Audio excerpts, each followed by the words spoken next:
哇！呢度不得了啦！呢個海景，基本上咧，佢呢個 resort 咧就睇晒成個海灣嘅。佢下邊咧都係佢哋自己私人海灘嚟嘅。咁你可以喺泳池嗰度游水啦，又或者出去海灘嗰度曬太陽都 OK 嘅。咁同埋咧，佢呢度咧個位置啊，嗰個面積係好大嘅。咁所以咧，有時咧，好似你喺呢邊嘅 villa 嗰度住啦，你都要搭嗰啲 shuttle bus 嘅。咁啊，嗰邊都係啦，一樣啦。同埋有啲餐廳咧比較遠少少啦。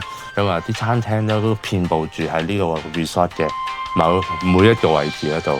咁啊，呢一間嘅酒店咧，嗰個房費咧就大概係850蚊起，因為最平嘅一間房就850蚊左右啦。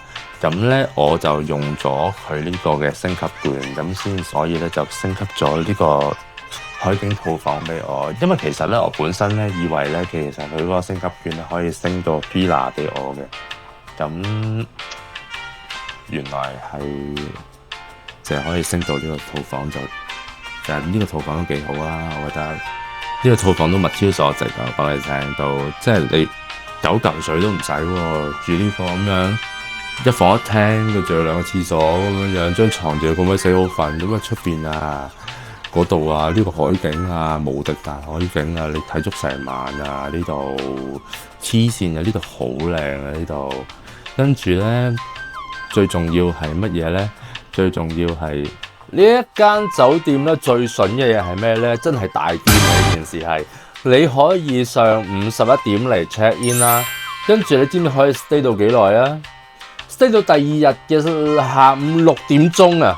冇乜人啊，冇乜客啊，即係有 available 嘅話咧，其實可以俾你 stay 到第二日嘅6點鐘嘅。